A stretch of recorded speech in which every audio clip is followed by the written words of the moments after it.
নমস্কার বন্ধুরা, কেমন আছো তোমরা সবাই? আশা করি সকলেই খুব ভালো আছো। আজ দেখতে পাচ্ছ নতুন একটা ভিডিও নিয়ে তোমাদের সামনে এসে গেছি। এই পুকুরটির নাম হলো বুদি পুকুর। আর এখানে আমরা আজকে একটা অভিযান চালাবো।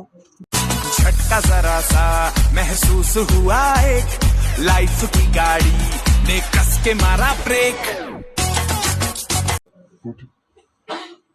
এই যে দেখতে পাচ্ছ বোটে চড়ে বসেছি সকলেই। আর এই বোটটা আমাদের পীযুষদা গিফট দিয়েছে। যদিও এটা পীযুষদারই বোট, তবে এই বোটের থেকে একে একে সকলে জলে ঝাঁপ দিচ্ছে, যেহেতু গরম খুব পড়েছে। हमने वो दिन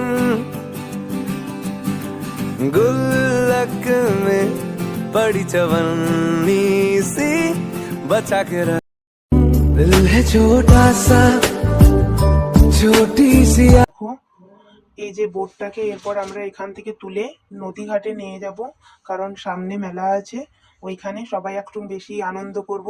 সেই জন্য পুকুর থেকে এই বোটটা আমরা তুলে আপাতত ডাঙায় তুলে রাখবো। বিকেলবেলা হলে এটাকে আমরা নদী ঘাটের উদ্দেশ্যে নিয়ে যাব। তো এটা খুব যেহেতু ভারী ছিল, তাই আমাদের তুলতে একটু খুবই কষ্ট হয়েছে। তাও আমরা কষ্ট করে এটাকে করে নিয়েছি নিজেরাই। এটা ডাঙায় তুলে আমরা রাখবো। তারপর এটা একটু শুকিয়ে গেলে তারপরে আমরা এটাকে নদীঘাটের উদ্দেশ্যে নিয়ে যাব। এটা তুলতে তুলতে এই ছোট ছোট ভাইগুলো সবাই হাঁপিয়ে গেছে। ওদের আর কি দোষ, যা শরীর ওদের। অবশ্য আমিও খুব একটা মোটা নই, তোমরা বলতে পারবে না। আমরা এখন বোর্ডটাকে একটু উল্টো করে রাখছি, কারণ যাতে ভেতরে যতটা জল আছে সব পড়ে যায়, তাহলে আমাদেরই সুবিধা হবে। এই দেখো, আমরা বোর্ডটাকে একদিকে করে দিয়েছি, আর এখান থেকে জলও বেরোচ্ছে।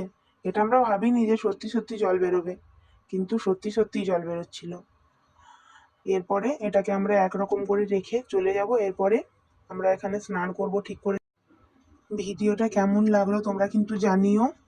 আর এই দেখো, এখানে আমাদের একটু মজার কাজ, পুকুর থেকে ওরা বালতি করে জল নিয়ে এসে আমাদের গায়ে ছুঁড়ে মারছে। এটা অবশ্য আমার ছোট ছোট ভাইয়েরাই করছে, আমি এখানে রাগ করি না, আমারও খুব মজাই হয়।